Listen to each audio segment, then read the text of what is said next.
Abra comigo a sua Bíblia em Êxodo, capítulo 33. Êxodo 33, versículos 12 em diante. Depois a gente vai abrir no outro texto, apenas como referência e também como comparação, porque os dois textos aqui apontam para o objetivo da reunião de hoje, desse Tadel, que é, vamos falar, você sabe qual é o tema geral que nós estamos usando, né?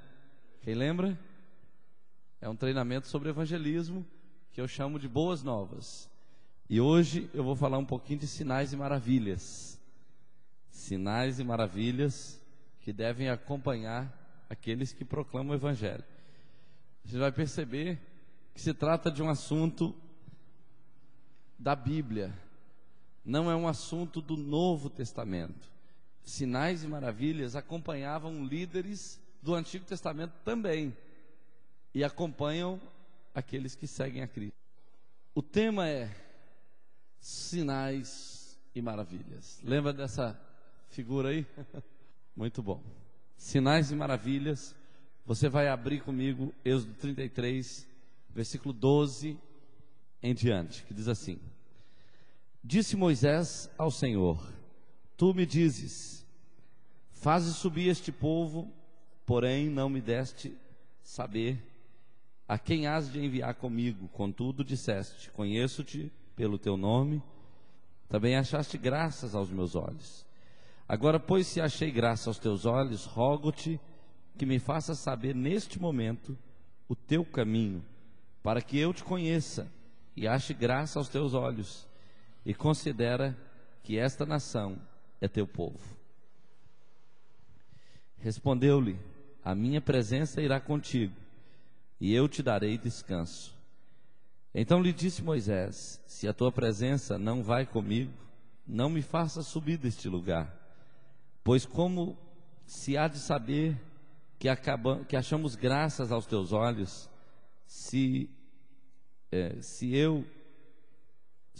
eu e teu povo? Não é porventura em andares conosco, de maneira que somos separados, eu e teu povo, de todos os povos da terra? Disse o Senhor a Moisés: farei também isto que disseste, porque achaste graça aos meus olhos, e eu te conheço pelo teu nome. Então ele disse: rogo-te que me mostres a tua glória.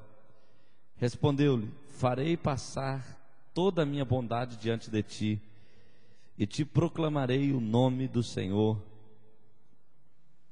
Terei misericórdia de quem eu tiver misericórdia, e me compadecerei de quem eu me compadecer. E acrescentou: não me poderás ver a face, porquanto homem nenhum verá a minha face e viverá. Disse mais o Senhor: eis um lugar junto a mim, e tu estarás sobre a penha.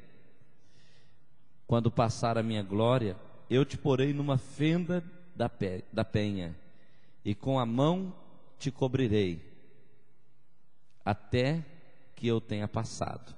Depois, em tirando eu a mão, tu me verás pelas costas, mas a minha face não se verá. Amém. Esse é o texto. O outro você vai abrir comigo em Atos, capítulo 8, e deixa ele aberto aí que a gente vai fazer umas citações. Quando a gente lê esse texto de Êxodo 33, versículo 12 até o 23, a gente percebe que todo líder, assim como você consegue ver no exemplo de Moisés, chega um momento em sua vida que ele precisa se certificar de que ele foi enviado por Deus, de que o chamado dele é autêntico, e também ele tem que se certificar de que Deus está com ele, de que Deus realmente faz parte do trabalho que ele está desenvolvendo. E aí, o interessante é que ele conversa com Deus e fala: Senhor, mostra-me o teu caminho, mostra-me o teu caminho. E Deus então entra num diálogo com ele, e Deus fala assim: olha, eu vou fazer o que você está pedindo.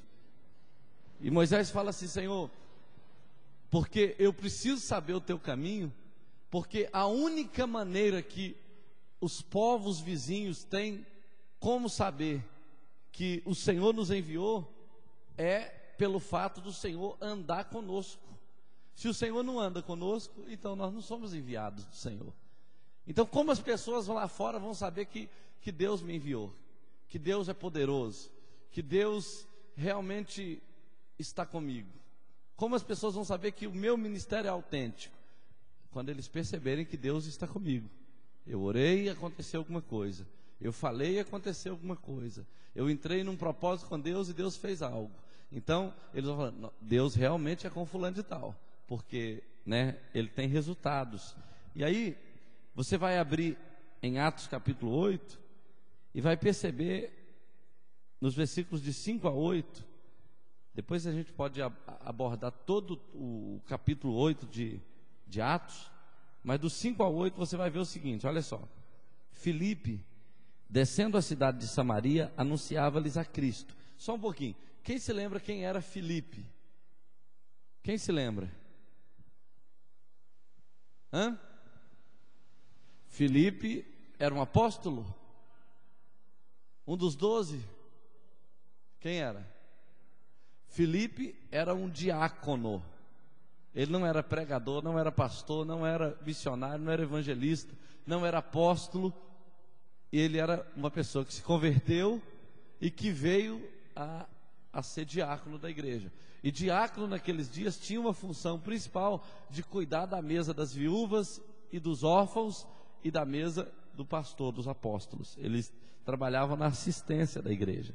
Só que eles eram pessoas cheias do Espírito Santo. E olha só a história dele. Filipe, descendo a cidade de Samaria, anunciava-lhes a Cristo. As multidões atendiam unânimes as coisas que Filipe dizia, ouvindo-as e vendo os sinais que ele operava. Pois os espíritos imundos de muitos possessos saíam gritando em alta voz, e muitos paralíticos e coxos foram curados. E houve grande alegria naquela cidade. Ora, havia certo homem, não vão até o 8. E houve grande alegria naquela cidade. Então eles perceberam que Filipe era um homem de Deus, porque ele desceu até Samaria, começou a pregar, os demônios saíam, os coxos andavam direito, né, sem nenhuma deficiência, e milagres aconteciam de várias formas. E aí a Bíblia diz que houve uma grande alegria na cidade. Teve um mágico aqui chamado Elimas, que se converteu também. Ele era um cara assim famoso, um cara que atraía multidões, mas ele viu o poder de Deus agindo na vida de Filipe, se converteu. E aí você vai vendo uma série de acontecimentos, até que Filipe recebe uma direção do Espírito Santo de correr ao deserto, onde estava aquele etíope, né, na carruagem, voltando para o seu país. E ele então vai correndo, tá tudo na sequência aqui, a partir do 26, ele vai correndo, prega o evangelho para esse etíope. Ele estava lendo um livro do profeta Isaías, acabou parando a carruagem, ele encontrou água naquela região e pediu para ser batizado. Depois que ele foi batizado, a Bíblia diz que o Espírito Santo tomou Filipe e o levou para uma região chamada Azoto, e lá ele continuou pregando o evangelho. Então, tem um outro texto, eu não estou com ele aqui agora, mas de repente no outro momento eu posso te passar. A Bíblia fala no finalzinho de Atos, eu não sei se é 24, alguma coisa assim, que Filipe, 20 anos depois desse evento aqui, Filipe parece que tinha 10 filhas, e ele se tornou pastor de uma igreja local. Ele tinha 10 filhas. 20 anos depois, a Bíblia fala que as 10 filhas dele o ajudavam na igreja, todas elas profetizavam. Então você percebe que o ministério de Filipe foi um ministério que durou. Ele não terminou, não foi uma coisa assim, um auê, que durou uma semana, um mês, um semestre, e depois acabou, não. Tinha passado mais de 20 anos, e o ministério dele continuava realmente muito abençoado. Então nós vamos ver algumas coisas hoje sobre operação de maravilhas. O que significa para nós, quando a gente lê na Bíblia, em Hebreus, que é um texto muito conhecido, aquele texto que diz: Jesus Cristo é o mesmo ontem, hoje e sempre. Quando a gente lê esse texto, a gente pode pensar muitas coisas. Uma delas é o seguinte: mentira, né? Mentira. Se ele é o mesmo, por que eu não vejo acontecer coisas que aconteciam no tempo dele? Se é o mesmo, porque você pode ter muitas perguntas. Outra coisa que você pode ver aqui é o seguinte: se Jesus é o mesmo ontem, hoje e eternamente, então eu preciso tomar uma postura, porque eu estou perdendo a oportunidade de ver coisas grandes na minha vida, certo? Se ele realmente é o mesmo, eu estou perdendo a oportunidade de ver coisas grandiosas na minha vida e na vida de outros. Agora, além disso, quando eu olho para essa frase, Jesus é o mesmo ontem, hoje e sempre, eu poderia então começar a procurar em toda a história, desde que Jesus morreu, ressuscitou e foi assunto ao céu, eu deveria procurar à minha volta, deveria procurar na minha vida, para verificar se realmente ele tem sido o mesmo, se ele tem feito milagre na minha vida, se ele tem operado na minha vida, se ele está vivo na minha vida, ou se eu tenho apenas uma religião. Porque a Bíblia diz que ele é o mesmo ontem, hoje e eternamente. Você crê nisso? Quando você ora por uma pessoa, você crê nisso? Amém. Então, esse é o ponto de partida para a gente pensar nesse texto aqui de João 14, 12.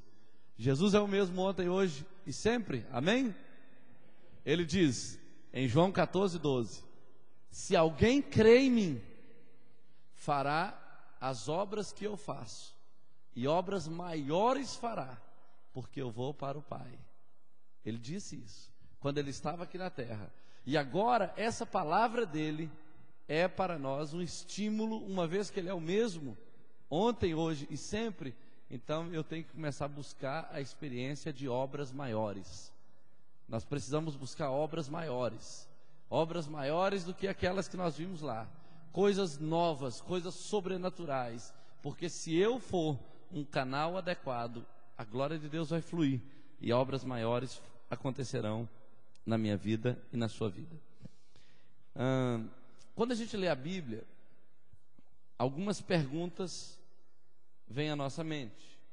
Uma delas é essa aqui: você notou como a primeira igreja, ou a igreja primitiva, a igreja de Atos, cresceu naqueles primeiros dias em que ela esteve, em que há relatos do seu início aqui na terra?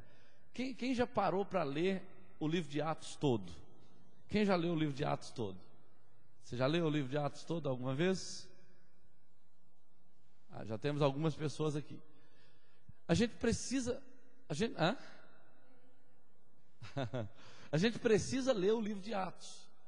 Você vai perceber que existe ali uma igreja que tem defeitos, que tem problemas, mas existe uma igreja ali que é vibrante, que a presença de Deus na vida dela é extremamente ativa, é extremamente operosa, e essa mesma presença pode estar na nossa vida. Então, por exemplo, quando você lê o capítulo 1 de Atos, dali para frente, você já começa a perceber a qualidade das orações e das decisões para Cristo que haviam naquela igreja. Capítulo 1 de Atos.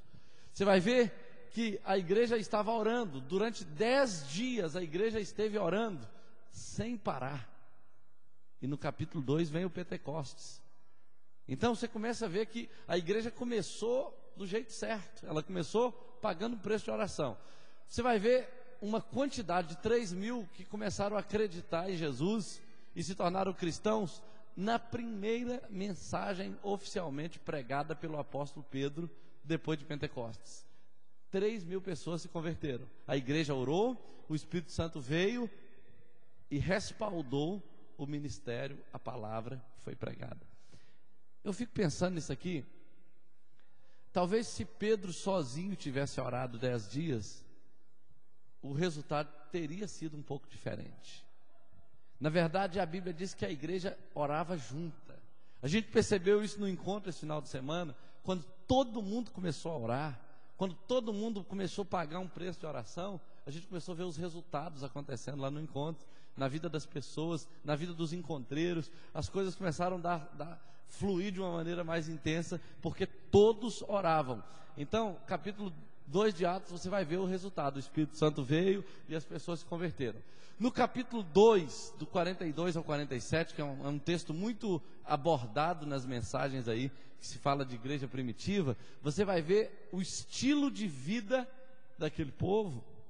A Bíblia diz que era todo dia no templo, de casa em casa, partindo as refeições, de casa em casa, e eles contavam com a singeleza do coração de cada um, e a Bíblia diz que Deus foi acrescentando mais e mais, porque eles caíram na graça do povo. O povo começou a ver aquele povo andando junto, a comunidade não cristã, a comunidade judaica, começou a ver a igreja andando junta, começou a ver um ajudando o outro, um assistindo o outro, um comendo na casa do outro. Eles se reuniam para orar e Deus fazia milagres, e a Bíblia diz que a comunidade judaica começou a se interessar por aquilo, e a igreja caiu na graça do povo, e as pessoas começaram a se converter numa quantidade impressionante. Eu creio, queridos, que isso pode acontecer em Viçosa, se a gente continuar crescendo em comunhão, como temos crescido nos últimos anos, se a gente continuar ou começar a buscar intensamente a presença de Deus, e começarmos a nos conscientizar que essas bênçãos são para hoje, nós vamos experimentar isso, porque isso aqui não é para o passado, isso aqui é só um padrão. Isso aconteceu lá, acontece aqui. Tudo que aconteceu lá, acontece aqui. Então, outra coisa, uma quantia de 5 mil homens, e provavelmente chegaram ao total de 15 mil, acreditaram em Jesus, e você pode perceber essa referência em Atos 4:4. Você vai ver que as multidões foram chegando. A gente acha que uma igreja para se converter, para atingir 1.000 pessoas, 10 mil, 15 mil, 50 mil pessoas, precisa de ter 100 anos de história, né? É uma igreja histórica, consolidada, estruturada. Ela só precisa de haver um povo que realmente entendeu a visão de Deus, que mergulhou na visão de Deus e deixou Deus fazer. Quando Deus encontra esse povo, ela começa a crescer e não para, porque ela vai crescer principalmente pelo estilo de vida de cada crente lá na sociedade. As pessoas olham para você e querem o que você tem, e querem saber o seu segredo, e querem aprender com você como você tem conseguido ser feliz. Aí elas começam a ouvir. É o que a gente viu domingo aqui, um monte de visitantes, pessoas de lugares que a gente sabe, eu olho assim, eu vejo, muitos nem crentes são católicos ou não têm religião nenhuma. Eles vêm porque alguém está chamando, alguém que eles acreditam, está vendo neles a mudança e está vindo, né? Eu nem conheço as pessoas, mas elas estão vindo por meio do testemunho de cada um. Outra coisa, a Bíblia fala também da qualidade da comunidade. Em Atos 4:23, até o capítulo 5, a Bíblia fala de como eles viviam, como eles andavam juntos, como eles serviam uns aos outros, como eles ministravam uns aos outros, como eles tinham Jesus como centro da vida deles. Isso aí era uma marca muito forte na igreja que estava começando. E outra coisa, a quantidade aumentou em Atos 5, a tal ponto que a igreja teve um problema. A Bíblia fala que eles começaram a ter problemas com assistência, porque no capítulo 6, eles tiveram que instituir diáconos, porque tinha muita gente, e os presbíteros, os obreiros, os apóstolos, eles estavam parando de orar, parando de ler a Bíblia, parando de se dedicar à obra de Deus, a parte espiritual da obra de Deus, para ficar dando cesta básica, para ficar separando briga entre um e outro, para ficar resolvendo problemas que realmente faria com que eles perdessem o foco.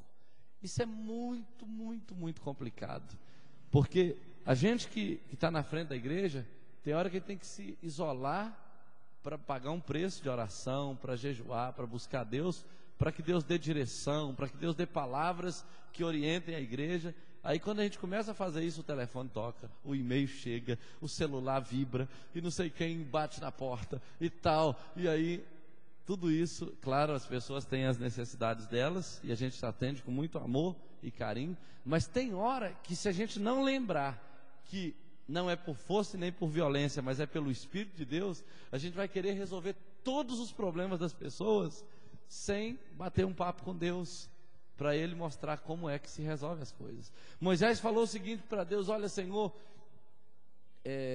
se a tua presença não for conosco, eu não saio daqui. O Senhor faça o favor de não nos tirar daqui sem a tua presença. Por que ele falou isso? Porque ele sabia que ele não daria conta de administrar aquele povo nem por 10 minutos. Imagina você conduzindo 3 milhões de pessoas na força do seu braço. Já imaginou?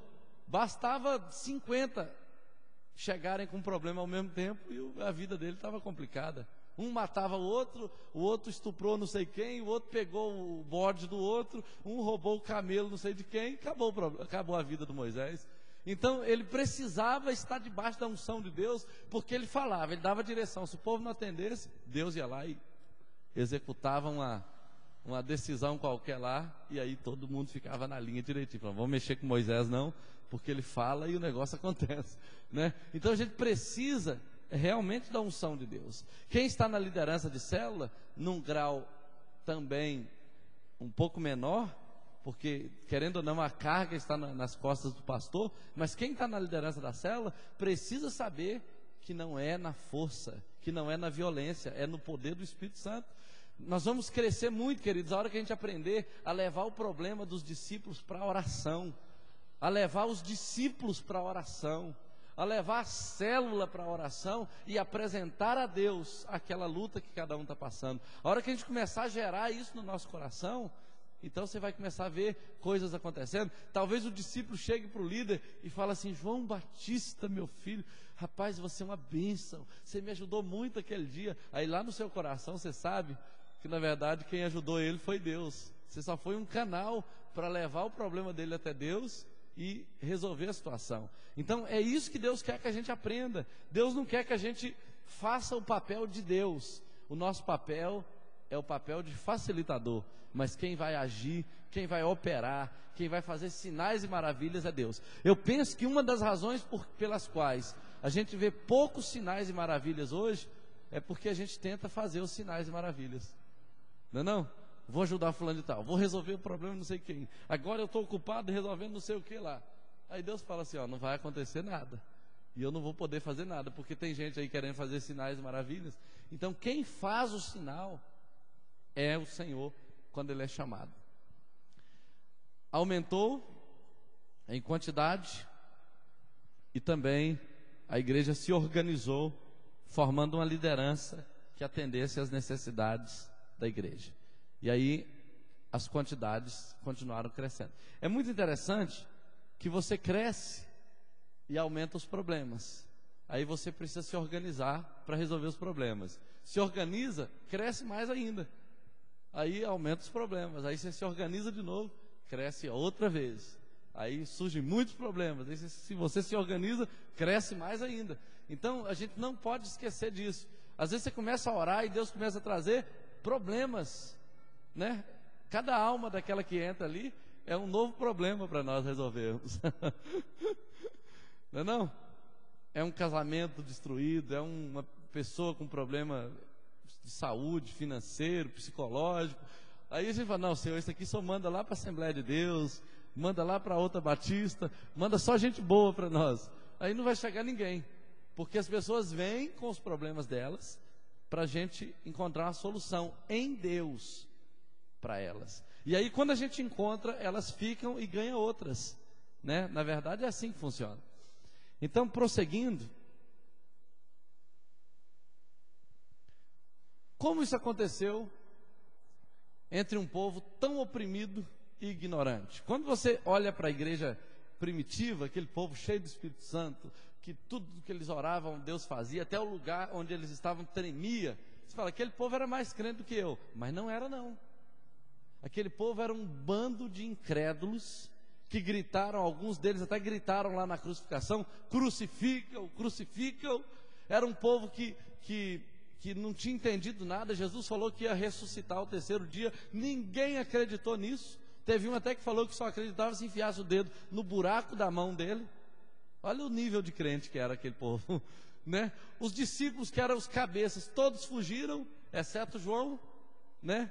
Então assim, olha quem eram eles. Eram pessoas ignorantes, eram pessoas até oprimidas. Algumas ali foram libertas de demônios por Jesus, e Jesus ensinou para eles, e Jesus morreu e eles não entenderam nada. Eles só entenderam depois que o Espírito Santo veio sobre eles. Vocês lembram disso? Sim ou não? Eles só compreenderam, inclusive o próprio Pedro, ele só veio a entender plenamente a vontade de Deus no dia de Pentecostes, porque até então ele voltou a pescar, Jesus confrontou ele no dia da ressurreição, e ele então veio de volta, se ajuntou aos discípulos, mas estava ali com medo dentro do cenáculo, mas veio o Espírito Santo sobre ele, mudou tudo. Então entenda o seguinte, tem muita gente aqui, ó, nessa equipe aqui de treinamento, que não se sente capaz nem de levar água para o pastor lá na frente quando ele está pregando. Sabia disso? Ah não, deve ter outro melhor do que eu. Mas a hora que você ficar cheio do Espírito Santo, você vai ter facilidade de pregar para 5 mil, 10 mil, 30 mil pessoas, sem problema nenhum. Você crê nisso? É muito diferente, queridos. Uma pessoa cheia do Espírito Santo, ela fala meia dúzia de palavras e dá mais resultado do que um livro inteiro de palavras. Então a questão realmente é que eles buscaram se encher do Espírito Santo, mas era um povo oprimido, ignorante, e esse povo viu tudo aquilo que está lá em Atos. Então você também pode ver. Eu acho que você é até melhorzinho um pouquinho do que eles. Amém? Diga assim, eu sou melhor. A gente é melhor por várias razões, eu vou te falar por quê. Primeiro, que a gente está depois deles, né? A gente já viu tudo que aconteceu com eles. Então a gente sabe que se aconteceu com eles, pode acontecer conosco. Já tem 2000 anos de história, e a gente está vendo aí, ao longo desses 2000 anos, Deus fazendo a mesma coisa em todos os lugares. Ele pega pessoas nervosas, ele pega pessoas com problemas, ele pega pessoas doentes, oprimidas, endemoniadas, e transforma essas pessoas em instrumentos. Ao longo de 2000 anos ele está fazendo isso. Então eu já tenho convicção de que se ele faz isso há 2000 anos, fazer isso comigo não vai ser nada difícil para ele, né? Você crê nisso? Então diga assim, eu sou melhor, e eu viverei os planos de Deus para a minha vida. Amém. A primeira razão porque eu creio que isso pode acontecer, e eu creio que eles experimentaram isso, é por causa do Deus Emanuel, que é o Deus conosco. E é interessante que a palavra Emanuel no hebraico é Emmanuel, e em é dentro. Então não é só Deus conosco, é Deus em nós. Essa é a ideia. Então Deus estava com eles, não era eles que estavam indo sozinhos. Depois da era do Velho Testamento, com todas aquela abundância de sinais, de prodígios que aconteceu no Velho Testamento, você vai ver lá Mar Vermelho se abrindo, você vai ver todos aqueles milagres do Velho Testamento. Veio o nascimento de Jesus, que colocou a base para esse movimento cristão que nós vivemos, para que ele fosse iniciado. E a vinda de Jesus também, igual no Antigo Testamento, foi seguida por sinais, por maravilhas, por anjos, por revelações, por sonhos e até pelo ministério profético. Você vai ver que Jesus veio e os sinais do Velho Testamento não acabaram não. Lá no Velho Testamento, por exemplo, o mar se abriu, não foi? No Novo Testamento, Jesus andou sobre ele. O que você acha que é mais milagre? O mar abrir ou andar sobre o mar? Não existe mais milagre, tudo é milagre, né? O fato é que ele atravessou o mar andando, seja na terra ou sobre a água. Só para você ver que o mesmo Deus do Antigo Testamento era o Deus do Novo. Lá no Antigo Testamento tinha maná, que sustentou o povo 40 anos. No Novo, Jesus multiplicou pães, multiplicou peixes, sustentou o povo do mesmo jeito, fez milagres do mesmo jeito. Lá no deserto teve a serpente, a Bíblia fala a serpente do deserto, né, que Moisés levantou como símbolo da crucificação, que curou o povo que era mordido pelas víboras. No Novo Testamento, a Bíblia fala assim, olha, assim como Moisés levantou a serpente no deserto, para que aqueles que fossem mordidos fossem curados, assim importa que o Filho do Homem seja levantado sobre a terra. E depois nesse mesmo texto ele fala, quando o Filho do Homem for levantado sobre a terra, todos, ele fala, todos atrairei a mim. Então, milagres do mesmo jeito, ele fez milagres no Antigo Testamento, porque ali Deus estava com aquele povo, né? E ele veio habitar no meio daquele povo. Outra coisa, quando a gente lê também, a gente percebe que existe uma coisa que distingue quem é de Deus e quem não é de Deus. E esse negócio de povo de Deus é muito mais do que falar eu sou crente. O povo de Deus, ele é distinguido. Diga comigo assim, o povo de Deus é distinguido dos demais da terra. Você sabe como é que se distingue o povo de Deus? Quem sabe? É simples. Moisés falou como é que se distingue o povo. Moisés, Êxodo 33, versículo 15, Moisés diz que a presença de Deus com o povo é que o distingue dos demais. Ele falou assim, olha, as nações vão saber que nós somos o teu povo quando o Senhor andar conosco. Essa é a grande diferença. Todo mundo é gente, todo mundo é inteligente, todo mundo tem ideias, todo mundo tem capacidade de fazer alguma coisa, mas quando Deus está com você, você é povo de Deus. Você ora e Deus faz alguma coisa, você ora para ir, Deus fala vai ou não vai, e acontece coisas. Então essa é uma distinção que a gente pode perceber no povo de Deus. E o povo de Deus lá em Israel foi distinguido. Olha bem, os judeus todos os judeus conheciam a Torá, conheciam o Antigo Testamento, todos eles conheciam o Deus de Israel, todos eles conheciam, todos eles sabiam dos milagres do Deus de Israel, só que eles só tinham história, eles não tinham mais nada. A igreja primitiva era um bando de analfabetos, era um bando de pescadores, de pessoas simples, tinha alguns doutores também, mas eram a maioria pessoas simples, só que os judeus não podiam negar que Deus era com eles. Vocês entendem isso? Os judeus não podiam negar. Ele falou, olha, na verdade nós temos todo o domínio da religião, mas eles têm Deus com eles. Então eles começaram a se converter por causa disso. Esse foi o diferencial. Outra coisa, o exemplo que Jesus deixou. É outra coisa interessante a respeito da razão pela qual a igreja primitiva teve tanto êxito. Jesus realizou a vontade de Deus e mostrou exatamente como o Pai ama e cuida das pessoas. Não somente nos manda fazer o mesmo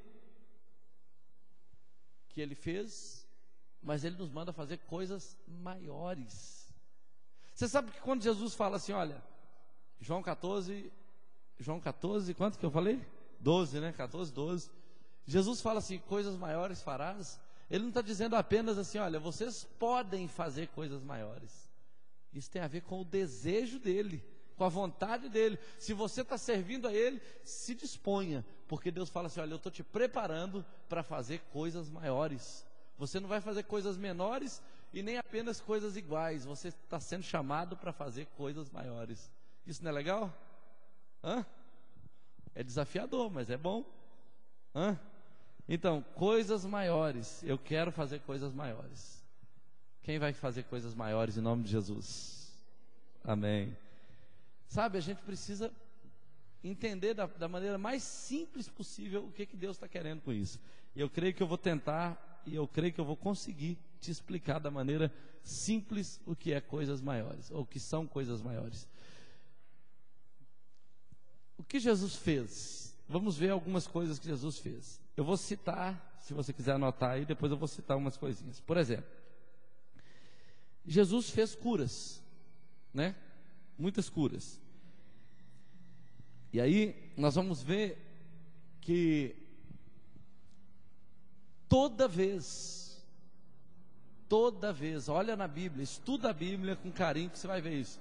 Toda vez que Jesus viu um doente, ele orou por ele, ou ele mandou que ele fosse curado. Mas nem todas as vezes os doentes foram curados. Vocês já repararam isso? Que Jesus não curou a todos. Às vezes a gente fica frustrado porque a gente não cura a todos. Tem uma situação que a Bíblia conta, parece que no capítulo 4 ou 5 de Marcos, que Jesus não curou, a não ser uns poucos milagres que ele fez ali, por causa da incredulidade do povo. Então ele não curou a todos, mas todas as vezes que chegava um doente perto de Jesus, ele pelo menos mandava ele ficar curado, orava por ele, fazia alguma coisa. Então, vamos aprender algumas coisas sobre isso. Por exemplo, a Bíblia fala de um filho de um centurião, lá em João 4,46, que o homem chega desesperado e fala: Senhor, meu filho está à morte na minha casa. Aí sabe o que Jesus falou em Mateus, eu disse Mateus 4, João 4,46, sabe o que Jesus falou? Jesus falou assim, ó: em verdade vos digo, que se não vires milagres, não crerão. Já viram esse texto? É o 48 então? Ah, entendi, muito bom. Então nesse texto, Jesus, ele faz uma afirmação dizendo: em verdade vos digo que se não vires sinais e prodígios, de modo nenhum crereis. Eu já vi muita explicação desse texto falando o seguinte: olha, Jesus estava indignado e falou: será que vocês precisam sempre de sinais e prodígios para crerem? Mas não é isso que ele falou. Ele falou que se não virem, não crerão. Então, quando é que as pessoas vão crer que Deus é conosco? Se eles virem sinais e prodígios. Mas não é só de curas de pessoas, não, tem muitos sinais. Às vezes é uma porta que abre de emprego, a pessoa vem: olha, eu vim aqui no culto um dia e abriu a porta de emprego. Eu estava desenganada pelo médico, igual aquela tia da Rosilene mesmo, que deu testemunho aqui. Ela tem uma certa idade, mas a irmã dela é quase o dobro da idade dela. Não sei quantos anos ela tem, mas ela é bem velhinha. Ela estava lá no hospital, mas ela estava lá na CTI, ficou vários dias, não sei, na CTI. E o médico falou: olha, não tem jeito para você. Você vai ter que ir para casa para morrer. Ele falou isso para a família. Cheguei lá, estava o cunhado de cama, sem andar, a outra doente, o filho divorciado e a irmã mais velha também de cama, esperando a morte chegar. Igual o Raul Seixas, né? E aí, oramos por ela. Ela está curada até hoje, está vindo para a igreja aí, feliz da vida, sorridente. Isso foi um sinal e prodígio, não foi não? A mulher estava esperando morrer e está viva aí, ó. Vai para o céu. Ela ia para o inferno e já vai para o céu. Quer milagre maior do que esse? Agora pode morrer qualquer hora que vai bem, vai para o lugar certo. Então, você vai ver, por exemplo, Jesus chegou na casa da sogra de Pedro e ela estava com febre. Ele pegou ela pela mão, orou e ela curou. Então são vários milagres. Eu tenho uma lista aqui. Eu peço a você, se você quiser me dar o seu e-mail, ou se você quiser pegar isso comigo, a gente põe no site lá, você imprime, porque é muita coisa para falar e eu fico colocando muita coisa, né? Aí eu preciso da noite inteira para pregar. Você vai ver, por exemplo, o homem da mão mirrada. Você vai ver o servente do centurião. Você vai ver a mulher do fluxo de sangue, os surdos que ele curou, o filho da cananeia, que era uma mulher grega, uma mulher que não, né, que o Reinaldo até pregou sobre ela lá esses dias, né, que nem era merecedora da cura. Você vai ver surdo, mudo curado. Você vai ver homens cegos, leprosos, endemoniados, hidropisia, lunático, uma infinidade de doenças que Jesus curou. Agora preste atenção numa coisa: Jesus não curou nenhum doente que estava na sua agenda de curar. Na verdade, ele ia andando, aí ele encontrava com um e orava por ele, encontrava com outro e orava por ele, chegava na casa de alguém e ministrava, chegava na praça, encontrava outro e ministrava. O que ele fazia? Ele levava Deus onde havia necessidades, né? A gente quer que o milagre aconteça aqui. Pode ser que ele aconteça aqui quando as pessoas lá fora estiverem sabendo que aqui dentro tem pessoas que Deus usa para fazer milagres. Entendeu? Você orou lá na rua, aconteceu, aí aquela pessoa vai vir aqui, né? Aí daí a pouco vai virar notícia, todo mundo vai querer vir aqui, porque aqui está cheio de homens e mulheres de Deus, que quando oram, acontecem milagres. Vocês estão entendendo? É assim que funciona. A gente percebe isso claramente, embora temos visto alguns milagres tremendos aqui conosco, no nosso meio. Outra coisa, Jesus também fez milagres de levantar mortos. Esses aqui são mais difíceis um pouquinho, né? Para nós, não para ele. Se ele quiser levantar o morto ainda hoje, ele pode levantar. Agora, tem muitos casos que a morte, que ressuscitar a pessoa não é a solução. E aí vem a questão, né? Tem gente querendo ressuscitar velhinho que já passou da hora de morrer mesmo. É melhor ele morrer com o Senhor e ficar lá, né? Mas às vezes tem muitos interesses em torno de uma ressurreição que impedem Deus de agir. Por exemplo, imagina uma pessoa orando pelo morto, falando assim: ô Senhor, ressuscita porque aí eu vou ficar famoso, ressuscita porque aí vai vir muita gente querer oração minha e não sei o que. Deus fala: vai me desculpar, mas eu não vou atender a sua motivação não, né? Então Deus tem propósitos, né? Lá na África do Sul eu vi acontecer, na Nigéria aconteceu uma ressurreição. O rei Hardmonk estava ministrando numa conferência e muitos pastores, uma multidão estava ouvindo, e um pastor morreu. Ele acidentou, morreu, da província, e eles pegaram aquele pastor, trouxeram ele para a conferência. Ele ficou acho que 3 ou 4 dias morto naquele caixão. Trouxeram ele, levaram ele lá para debaixo do local onde o rei Hardmonk estava. Os intercessores começaram a orar, muita gente orando, porque amava o pastor, porque queria muito que o pastor continuasse vivo, por causa do ministério que está desenvolvendo. Teve atestado de óbito, teve tudo, né? Ele realmente estava morto, e bem morto, já tinha vários dias, né? Morto de verdade. E o rei Hardmonk estava ministrando em cima, ministrando curas, libertação e etc. O povo intercedendo embaixo, e o morto ressuscitou. A glória não foi de ninguém, a glória foi de Deus. Ninguém recebeu a glória, porque muita gente orou por ele, mas foi na cruzada do rei Hardmonk que ele ressuscitou. Então assim, Deus ressuscita. Eu li um livro chamado Sempre Haverá o Suficiente, de uma mulher chamada Heidi Baker, uma mulher que abriu 5.000 igrejas em 4 anos, lá na África. E ela fala o seguinte: ó, quem quiser ver Jesus, vem para cá, porque as crianças aqui veem Jesus em todo lugar, o tempo todo. Tem revelação, tem visão, Jesus conversa com elas, por causa do tamanho da necessidade. Ela atende assim uma quantidade imensa de crianças que perderam os pais, crianças aidéticas, crianças que foram estupradas. E aí ela fala o seguinte, falando sobre ressurreição. Ela fala que lá naquela região, quando um pastor morre, eles ressuscitam ele. Eles falam: pastor aqui não tem direito de morrer, morreu, a gente ora e ele ressuscita. E tem inúmeros casos de pastores que morreram e foram ressuscitados e continuam trabalhando para Deus intensamente, porque o povo lá ora e acontece a ressurreição, por causa do tamanho da necessidade, por causa da intenção. Ninguém está fazendo isso para aparecer, é porque eles não abrem mão da obra que está sendo feita naquela região. Então, será que Jesus na África é mais forte do que Jesus no Brasil?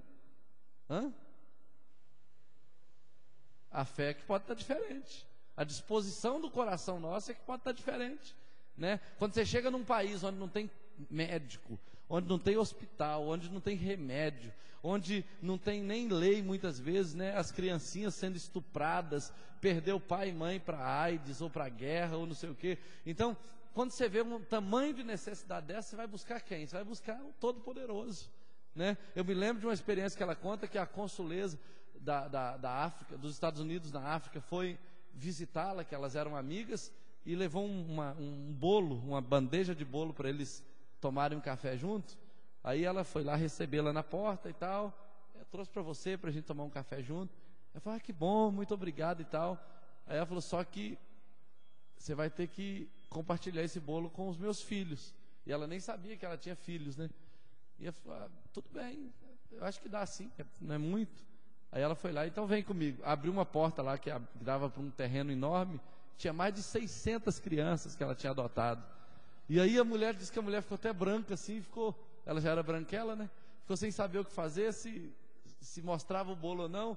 Aí ela teve uma ideia, falou, não, eu vou voltar para casa, vou chamar algumas empregadas, nós vamos fazer muito bolo e trazer. Ela falou, não, nós vamos orar para Deus multiplicar esse negócio. Chamou todas aquelas crianças que se ajoelharam e começaram a orar por aquela bandeja de bolo. E logo depois começaram a comer. E foram comendo, e foram comendo, e foram comendo. E todo mundo tomou café aquele dia com aquela bandeja de bolo. Acredite, se quiser, mas eu creio nesse Deus que pode fazer isso. Amém? Eu creio. Eu já vi isso acontecer uma vez, algumas vezes, mas uma vez especificamente no acampamento eu vi a gente agradecendo a Deus por uma bandejinha de pão, e um acampamento inteiro comeu pão, e no final da tarde a mesma bandeja de pão estava lá, do mesmo jeitinho. Então assim, Deus faz milagres. A gente aqui acha, não, vou ali na padaria mesmo, não, vou lá resolver assim, assim, assim, e a gente não dá tempo para o Espírito Santo agir e mostrar para a gente que não é por força nem por violência, mas é pelo Espírito Santo, é pelo poder do Espírito. Entende? Jesus ressuscitou mortos. Jesus também libertou pessoas endemoniadas, né? A Bíblia fala em vários textos. Se você ler o livro de Marcos, por exemplo, o livro de Marcos é um livro de milagres. A preocupação do autor do livro de Marcos, né, que foi o próprio João Marcos, ele quis mostrar para o povo que não falava o hebraico, para o povo grego, para os gentios, de forma geral, as obras do ministério de Jesus. Então, quando eles liam, ele sempre traduz, ele fala assim, disse Jesus, Efatá, que quer dizer abra-te. Ele sempre traduzia, explicava o que significava cada coisa que Jesus fazia, exatamente para o povo gentil olhar para aquilo, entender o que Jesus estava falando e perceber o poder de Jesus através do sinal.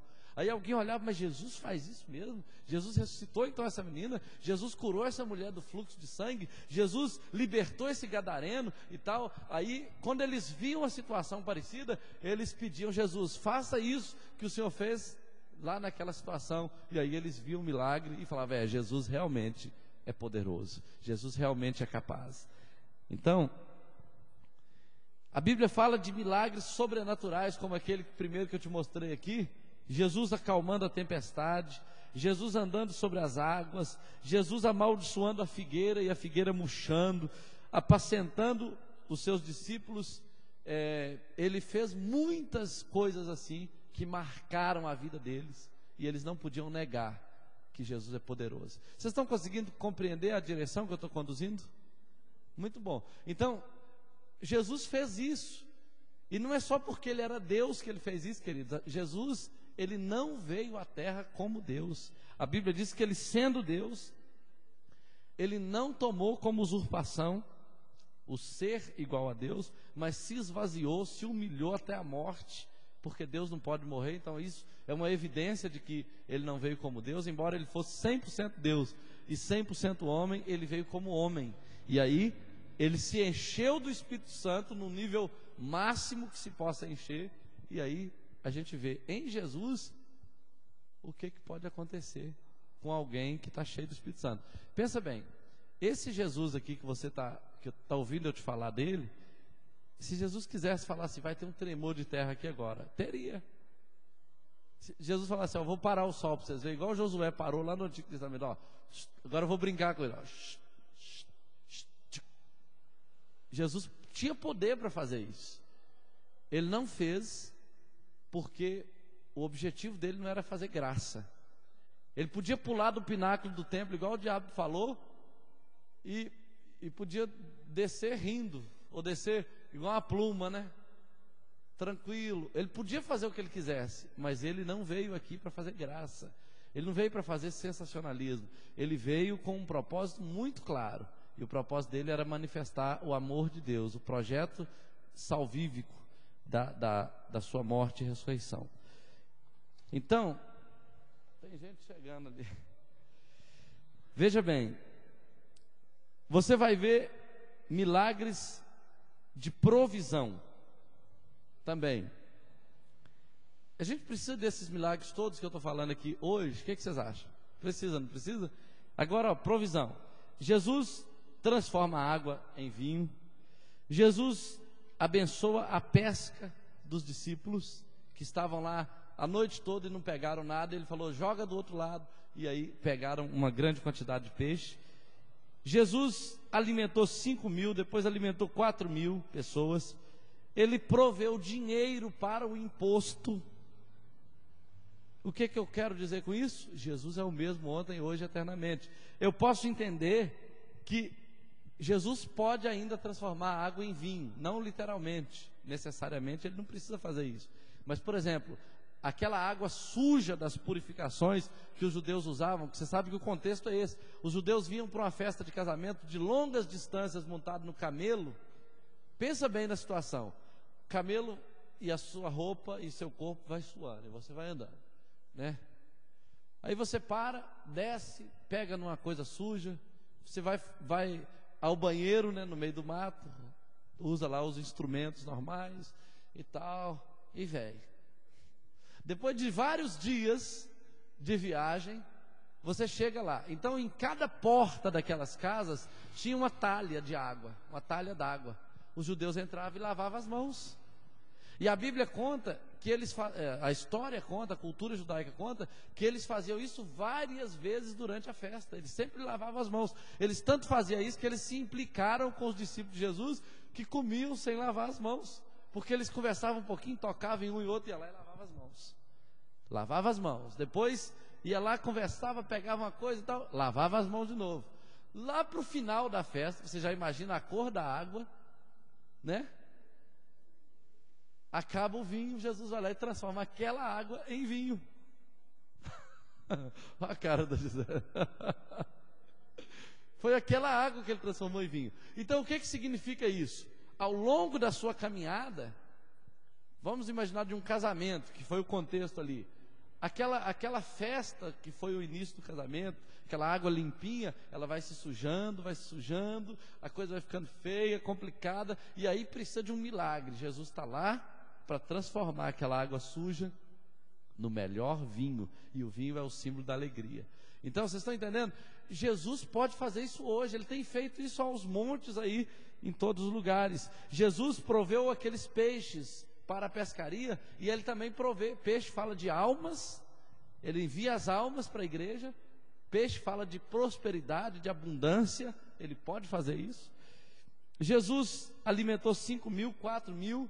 Jesus pode te alimentar espiritualmente, fisicamente, ele pode te prover tudo que você precisa, e a gente tem que pregar isso para o mundo, porque o mundo precisa saber que Jesus é uma fonte de sustento. Jesus proveu dinheiro para os impostos, então você pode crer que você pode viver, pode trabalhar, pode abrir seu negócio, que você vai ter dinheiro para você, vai ter dinheiro para pagar os impostos, vai ter dinheiro para todo mundo, pode ter certeza. Deus provê os meios, você não precisa andar na ilegalidade. Jesus é o mesmo ontem, hoje e eternamente. Prosseguindo, a gente termina com algumas coisas. Por exemplo, em terceiro lugar, os atos de Deus. Você vai ver em Atos, no livro de Atos, que tem 28 capítulos, em todos eles você vai encontrar sinais sobrenaturais e maravilhas em cada evento que foi acontecendo. Você vai ler o livro de Atos, você não vai conseguir ler um capítulo sequer sem presenciar milagres. Quando a gente fala do livro de Atos, a gente já está falando de uma era que aconteceu depois do tempo de Jesus. Jesus subiu, foi assunto ao céu. Quem estava ali não era mais Jesus, eram os apóstolos. Só que a presença de Jesus continuava com eles por meio do Espírito Santo. E aí os milagres continuaram do mesmo jeito. Teve milagres que aconteceu na igreja primitiva que Jesus não fez. Por exemplo, Jesus ressuscitou Lázaro e Pedro. Pedro matou Ananias e Safira. Lembra desse texto de Atos 5? Ele falou assim: ó, vocês vão morrer agora. Está aí os pés daqueles que levaram o seu marido. Aí, puf, expirou e morreu.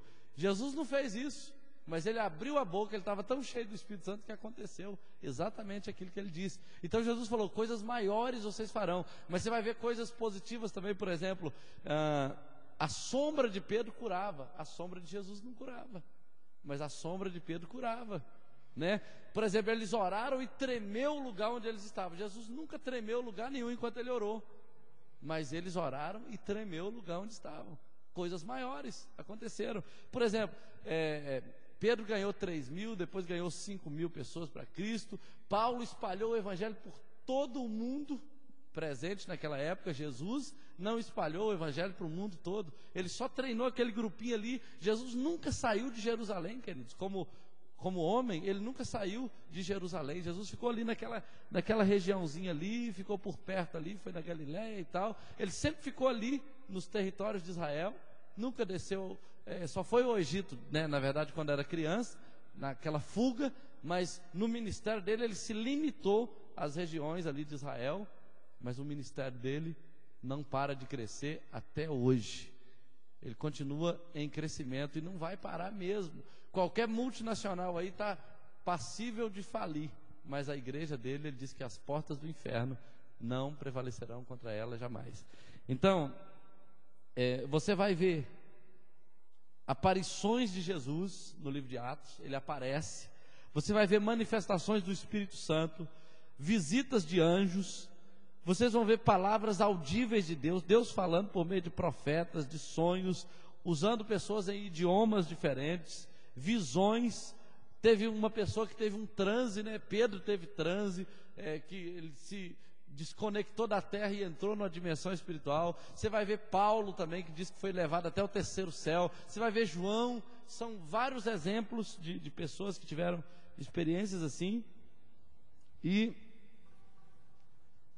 existem curas, libertações, juízos divinos terríveis, sinais e maravilhas em abundância. Isto a gente pode chamar de vida cristã normal. Não é nada extraordinário. Gente, acontecia isso lá, por que não acontece aqui? Isso tem que ser o normal. Nós queremos ver isso, queridos. E há pessoas que experimentam coisas desse tipo. Então nós podemos buscá-la também.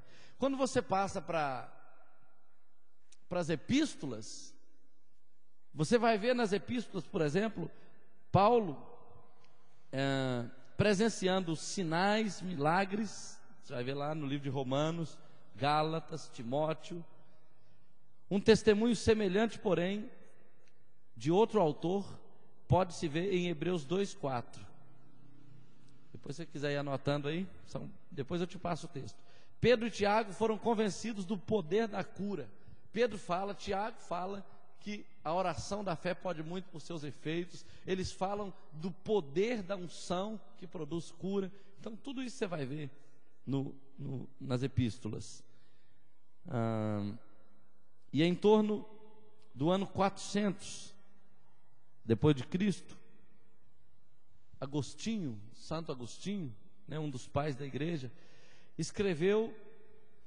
relatou os milagres acontecidos na África do Norte, 400 anos depois que Jesus tinha subido ao céu.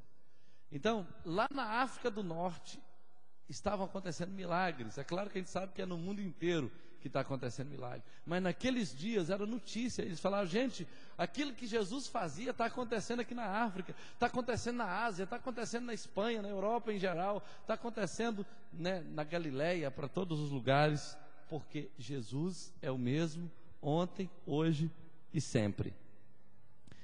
Agora, como receber os milagres de Deus? Deixa eu ver se eu pulei alguma coisa aqui. Tá. Por que Deus fez os milagres? Antes de eu falar do como receber. Para uma razão simples. Ele não fez os milagres como um palhaço faz palhaçada para atrair pessoas ao circo. Sabia que Jesus não fez milagre para atrair pessoas a Ele? Ele fez milagres para que o mundo soubesse que Deus era com o povo dele, que Deus está presente. Se o mundo quer ou não Ele, o problema é do mundo, mas Deus está presente. Deus está conosco todos os dias, até a consumação do século, para o mundo saber que Ele é verdadeiro. Ele promete e cumpre. Ele falou que estaria conosco e está conosco. Então, é por isso que Ele fez, para que o mundo pudesse se orientar por meio dos milagres, sabendo que Ele é um Deus presente. Agora, como receber os milagres de Deus? Como eu vou receber na minha vida ou vou receber as evidências desses sinais na vida de outras pessoas. É assim que eu termino. Primeiro, não se esqueça de pedir a Jesus para fazer hoje exatamente o que ele fez ontem, confirmando sua palavra com sinais imediatamente ou mais tarde. Todas as vezes que você se deparar com uma situação maior do que você, né, uma doença que você não consiga curar, um problema que você não consiga resolver, um desafio qualquer, o que você vai fazer? Senhor, o Senhor é o mesmo ontem, hoje e eternamente. Faça milagres, confirme que o Senhor está conosco com sinais, mostre que o Senhor é Deus na nossa vida, fazendo hoje o que o Senhor fez no passado. Pode ser agora, Senhor, pode ser amanhã, não importa, mas glorifica o teu nome, faça milagres. Então você tem que pedir. Às vezes eu nem quero pedir, porque eu não creio que Ele vai fazer, então eu nem peço. Mas se você crê que Ele é o mesmo ontem, hoje e eternamente, ouse pedir. Se você se deparar com a situação, entre na presença de Deus e fala: Senhor, confirme que o Senhor está conosco, que o Senhor é Deus hoje, como o Senhor foi no passado. Outra coisa, quando você se vir numa situação assim, ore em nome do Senhor. É interessante a gente pregar sobre Jesus e orar no nome de Jesus para vermos que o Senhor colabora conosco. Então, olha aí, Marcos 16, 20. Só para a gente finalizar com esse texto. Em Marcos 16, 20, é um texto que está relacionado com o ID de Jesus. E aí, lá no finalzinho, no 20, ele nos dá uma chave poderosa para quem quer viver os milagres do Senhor na sua vida. 16, 20, diz assim: e eles, tendo partido, pregaram em toda parte, cooperando com eles o Senhor e confirmando a palavra por meio de sinais que os seguiam, ou que se seguiam.